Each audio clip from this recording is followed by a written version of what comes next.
Hi friends, welcome back to my channel. ఈరోజు topic వచ్చేసి April 12th current affairs video. So ఎవరైనా మన ఛానల్ని కొత్తగా చూస్తున్నట్లయితే ప్లీజ్ సబ్స్క్రైబ్ చేసుకోండి, లైక్ చేయడం మాత్రం అస్సలు మర్చిపోవద్దు. అయితే ఈరోజు లేట్ చేయకుండా టాపిక్లోకి వెళ్తే కనుక ఫస్ట్ టాపిక్ వచ్చేసి ఆస్కార్ పురస్కారాలు ఏవైతే ఉన్నాయో అందులో వచ్చేసి ఒక కొత్త కేటగిరీ అవార్డుని అయితే చేర్చబోతున్నారంటే ఒక కొత్త విభాగాన్ని ఆస్కార్ పురస్కారాల్లో మరో కొత్త విభాగాన్ని చేర్చబోతున్నారు.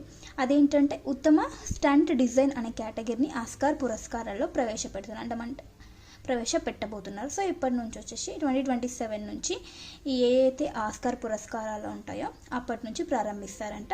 సో ఇక్కడ న్యూ కేటగిరీ ఏంటంటే ఉత్తమ స్టంట్ డిజైన్ అనే కేటగిరీని ప్రవేశపెడుతున్నారు. ఈ కేటగిరీలో అవార్డ్స్ అనేది ఇవ్వడం జరుగుతుంది 2027 అంటే 100వ అకాడమీ అవార్డ్స్. ఆస్కార్స్ని అకాడమీ అవార్డు కూడా అని అంటారు. సో ఈ 100వ అకాడమీ అవార్డులలో ఈ కేటగిరీని ప్రవేశపెట్టి ఈ అవార్డ్స్ అనేది ఇవ్వడం జరుగుతుందంట. సో ఆస్కార్స్ వచ్చేసి ఏ సంస్థ ఇస్తుందంటే academy of motion pictures arts and sciences అనే సంస్థ ఈ ఆస్కార్ పురస్కారాలను ఇవ్వడం జరుగుతుంది.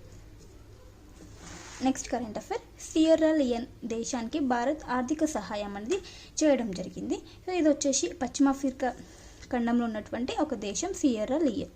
దీనికి వచ్చేసి ఈ దేశానికి భారత్ 8 కోట్ల రూపాయల ఆర్థిక సహాయం 8.52 కోట్ల ఆర్థిక సహాయం అనేది చేస్తుంది ఈ దేశానికి. సో దేనికి సంబంధించిన సహాయం అంటే వికలాంగులకి సంబంధించిన ఒక సాయం అన్నమాట. సో వాళ్ళకి వికలాంగులకి జీవనోపాధి కల్పించాలని ఒక ప్రాజెక్ట్ని ప్రతిపాదనని ఈ దేశం ప్రవేశపెట్టిందంట ఐక్యరాజ్య సమితిలో. సో దానికి మన దేశం వచ్చేసి భారత్ దాని వికలాంగుల కొరకు ఈ సాయాన్ని ప్రకటించడం జరిగింది సియర్రా లియోన్ దేశానికి. సో ఇక్కడ మనం ఈ దేశం యొక్క సరిహద్దులు బోర్డర్స్ చూస్తే కనుక తూర్పున ఉత్తర వచ్చేసి గినియా, దక్షిణాన లైబీరియా దేశం, నెక్స్ట్ పడమర వచ్చేసి అట్లాంటిక్ మహాసముద్రం ఈ దేశానికి సరిహద్దులుగా ఉన్నాయి. నెక్స్ట్ కరెంట్ అఫైర్, భారతదేశంలోని మొట్టమొదటి గలియం నైట్రేట్ ఆధారిత సెమీకండక్టర్ ప్లాంట్ అనేది ఏర్పాటు చేయబోతున్నారంట. ఇది భారత్లోని మొట్టమొదటి. సో ఇక్కడ మొట్టమొదటి ఎందుకు అంటే గలియం ఆధారిత సెమీకండక్టర్ ప్లాంట్. సో మరి ఇది ఎక్కడ ఏర్పాటు చేస్తున్నారంటే ఛత్తీస్గఢ్లోని రాయ్పూర్లో ఈ సెమీకండక్టర్ ప్లాంట్ని ఏర్పాటు చేయబోతున్నారు. గలియం నైట్రేట్ ఆధారిత దేశంలోనే మొదటి గుర్తుంచుకోండి. ఏ సంస్థ అంటే పాలిమాటిక్ ఎలక్ట్రానిక్స్ అనే సంస్థ దీన్ని ఏర్పాటు చేయబోతుంది. సో దీనికి వచ్చేసి ఛత్తీస్గఢ్ సీఎం గారు దీనికి శంకుస్థాపన చేయడం జరిగింది. గలియం నైట్రేట్ ఆధారిత సెమీకండక్టర్ ప్లాంట్ భారతదేశంలోనే మొట్టమొదటి. ఏ రాష్ట్రంలో ఏర్పాటు చేస్తున్నారు? ఛత్తీస్గఢ్ రాష్ట్రంలో. ఎక్కడ అంటే రాయ్పూర్. నెక్స్ట్ కరెంట్ అఫైర్, ప్రపంచంలోనే ఎత్తైన వంతెనని చైనా నిర్మించుతుంది. ప్రపంచంలోనే ఎత్తైన వంతెన. సో దాన్ని నేమ్ చూస్తే కనుక హువాజియాంగ్ గ్రాండ్ కన్యన్ అనేది ప్రపంచంలోనే ఎత్తైన వంతెన. సో ఇది వచ్చేసి ఈఫిల్ టవర్ కంటే ఎత్తుగా ఉంటుంది. అండ్ ఈఫిల్ టవర్ ఎంత బరువు ఉందో దానికంటే రెట్టింపు ఎక్కువ బరువు అనేది ఉంటుందంటే ఈ వంతెన. హువాజియాంగ్ గ్రాండ్ కన్యన్ అనే వంతెన ప్రపంచంలోనే ఎత్తైన వంతెన. సో ఇది నిర్మిస్తున్నారు చైనా దేశంలో. ఇది వచ్చేసి దీని యొక్క స్పెషాలిటీ ఏంటంటే ఇంతకుముందు వచ్చేసి ఆ లోయ అక్కడ ఆ వంతెన ఎక్కడైతే కట్టిరో అక్కడ లోయ ఉంటుంది. సో ఆ లోయని దాటడానికి ఇంతకుముందు అయితే ఒక 1 అవర్ టైం అనేది పడుతుంది. సో ఈ వంతెన ద్వారా కేవలం 1 మినిట్లోనే మనం ఆ లోయని దాటగలుగుతామంట. సో దాని యొక్క స్పెషాలిటీ హువాజియాంగ్ గ్రాండ్ కన్యన్ అనే వంతెన. ఇది ఈఫిల్ టవర్ కన్నా ఎత్తుగా ఉంటుంది అండ్ బరువు కూడా ఉంటుంది. సో దీని యొక్క హైట్ ఎంత అంటే 2050 అడుగులు 2050 ఫీట్స్ అనేది దీని యొక్క హైట్. సో జూన్లో ప్రారంభించబోతున్నారంటే ఈ వంతెనని 2025 ఈ జూన్ మంత్లో దీన్ని ప్రారంభించబోతున్నారంట. సో గుర్తుంచుకోవాలి, ప్రపంచంలోనే ఎత్తైన వంతెన ఏ దేశంలో ఉంటుంది అంటే హువాజియాంగ్ గ్రాండ్ కన్యన్ అనే వంతెన చైనా దేశానికి చెందింది. నెక్స్ట్ కరెంట్ అఫైర్, అమెరికాలోని జార్జియా రాష్ట్రంలో హిందూ ఫోబియాపై బిల్ అనేది ప్రవేశపెట్టడం జరిగిందంట. అమెరికాలోని జార్జియా రాష్ట్రంలో.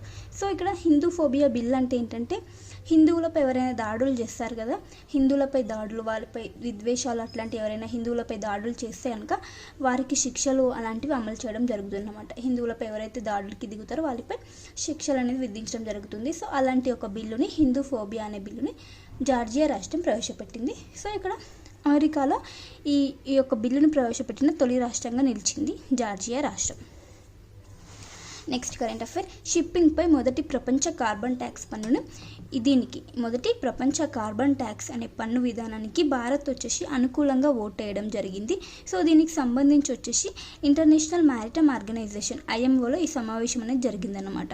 సో ఇక్కడ ఏంటంటే నౌకలు ఏవైతే నౌకలు ఉంటాయో అవి విడుదల చేసే carbon dioxide levels, 1 ton carbon dioxide అనేది విడుదల చేస్తే కనుక $100 అనేది ట్యాక్స్ కట్టాల్సి ఉంటుందంట.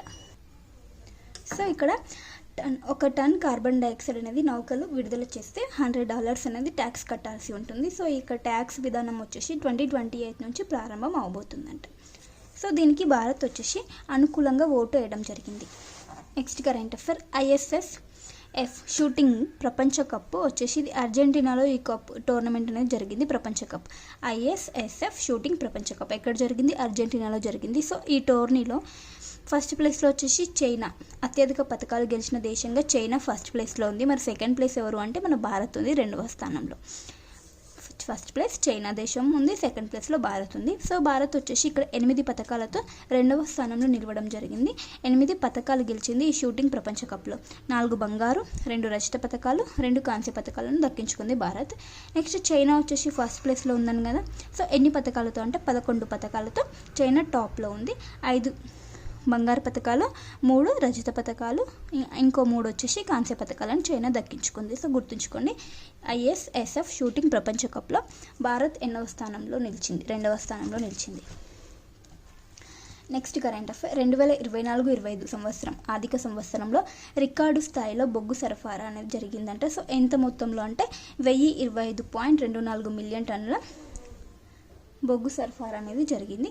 సో దీని గురించి ఎవరు ఈ డీటెయిల్స్ని, ఈ ఇన్ఫర్మేషన్ని ఇవ్వడం జరిగిందంటే మినిస్ట్రీ ఆఫ్ గనుల శాఖ అంటారు కదా. సో ఆ మంత్రిత్వ శాఖ వచ్చేసి ఈ డీటెయిల్స్ని రిలీజ్ చేయడం జరిగింది. అయితే ఇక్కడ అత్యధికంగా ప్రధాన ఉత్పత్తిదారులు ఎవరు మన భారతదేశంలో, ఏ రాష్ట్రాలు ఈ బొగ్గుని అత్యధికంగా ఉత్పత్తి చేస్తున్నాయంటే జార్ఖండ్, ఒడిశా, ఛత్తీస్గఢ్, పశ్చిమ బెంగాల్, మధ్యప్రదేశ్ నుండి ఈ రాష్ట్రాలు వచ్చేసి ప్రధాన ఉత్పత్తిదారులు అన్నమాట, బొగ్గుకు సంబంధించి ప్రధాన ఉత్పత్తిదారులు. నెక్స్ట్ కరెంట్ అఫైర్, థార్ ఎడారిలో పచ్చదనం, గ్రీనరీ అనేది పెరుగుతుందంట. సో 20 ఇయర్స్తో లాస్ట్ 20 ఏళ్లలో 38% అనేది గ్రీనరీ అనేది పెరగడం జరిగిందంట. వాతావరణ మార్పుల కారణంగా ఈ పచ్చదనం అనేది పెరగడం జరుగుతుంది. సో 20 ఏళ్లలో 38% అనేది పెరుగుదల కనిపించిందంట. సో ఇక్కడ మనం థార్ ఎడారి యొక్క లొకేషన్ చూస్తే కనుక ఇది వచ్చేసి పాకిస్తాన్లో కొంత భాగం ఉంది అండ్ భారత్లో కూడా ఉంది. మరి భారత్లో ఎక్కడ అంటే రాజస్థాన్, గుజరాత్, హర్యానా, పంజాబ్లోని ప్రాంతాలలో ఈ థార్ ఎడారి అనేది విస్తరించి ఉంది. నెక్స్ట్ కరెంట్ అఫైర్, అతిగా యొక్క 8వ సంయుక్త కమిటీ సమావేశం ఇది ఎక్కడ జరిగిందంటే భారత్లో జరిగింది. అతిగా యొక్క 8వ సంయుక్త కమిటీ సమావేశం ఎక్కడ భారత్లో జరిగింది, న్యూఢిల్లీలో ఏప్రిల్ 7 నుంచి 11 మధ్యలో ఈ సమావేశం అనేది జరిగిందనమాట. సో ఇది దేనికి రిలేటెడ్ అంటే ఏషియన్ మరియు ఇండియాకి మధ్య వాణిజ్య ఒప్పందాలకు సంబంధించిన ఒక సమావేశం. ఇక్కడ ఈ సమావేశం వచ్చేసి హైబ్రిడ్ విధానంలో జరిగింది. అయితే ఇక్కడ అతిగా అని చూస్తే కనుక ఫుల్ నేమ్ చూస్తే కనుక Asian Indian trade in goods agreement. Asian Indian trade in goods agreement వచ్చేసి దీని యొక్క ఫుల్ నేమ్ అనమాట. సో ఇది ఏషియన్ కంట్రీస్కి అండ్ ఇండియాకి మధ్య ఒక వాణిజ్య ఒప్పందంకి సంబంధించిన సమావేశం ఎక్కడ జరిగింది, న్యూఢిల్లీలో జరిగింది. నెక్స్ట్ కరెంట్ అఫైర్, ఆధార్ యాప్ని ఆవిష్కరించడం జరిగింది. ఎవరు? కేంద్ర మంత్రి అయినటువంటి అశ్విని వైష్ణవ్ గారు ఈ యాప్ని ప్రారంభించాడు.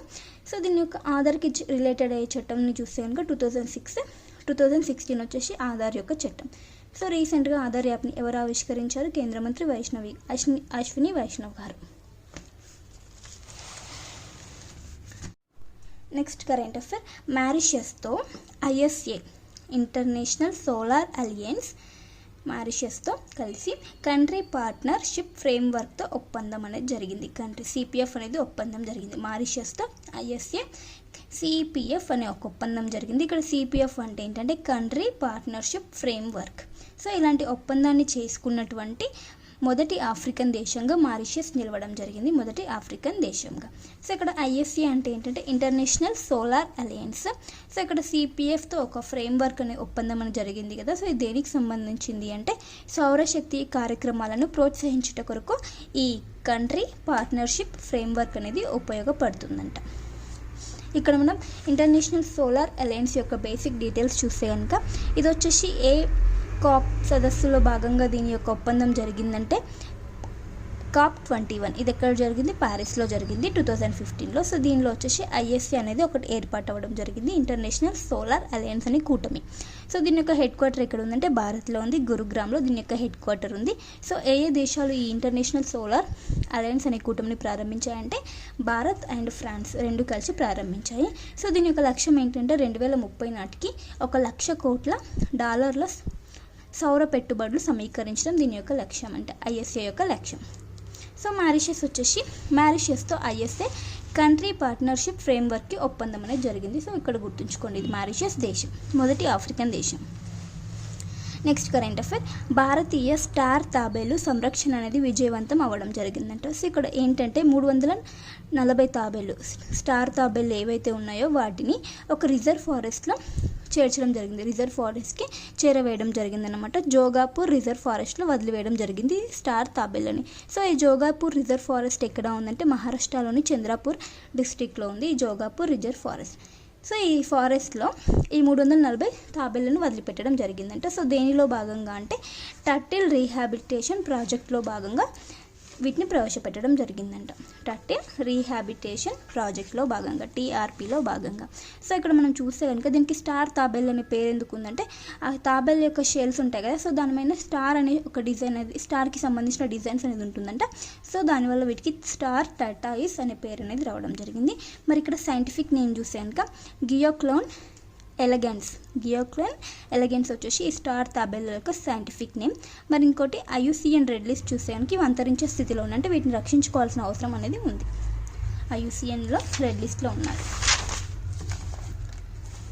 Next current affair, future conservationist award అనేది రావడం జరిగింది. ఎవరికి అంటే కేరళ పరిశోధక బృందానికి ఈ అవార్డు అనేది రావడం జరిగింది. సో దేనికి అంటే ఈ మలబార్ గ్రే హార్న్బిల్ అనే పక్షి ఏదైతే ఉందో వాటిని సంరక్షణకి చేపట్టిన ఒక ప్రాజెక్టుకు గాను ఈ కేరళ పరిశోధక బృందంకి అవార్డు రావడం జరిగింది, ఫ్యూచర్ కన్జర్వేషనిస్ట్ అవార్డు. సో దేనికి మలబార్ గ్రే హార్న్బిల్ను సంరక్షణ చర్యలు చేపట్టినందుకు గాను ఏ సంస్థ ఇచ్చిందంటే కన్జర్వేషన్ లీడర్షిప్ ప్రోగ్రామ్ CLP అనే సంస్థ ఈ అవార్డు అనేది ఇవ్వడం జరిగింది. సో దీని యొక్క సైంటిఫిక్ నేమ్ చూస్తే కనుక ఒసైకోరస్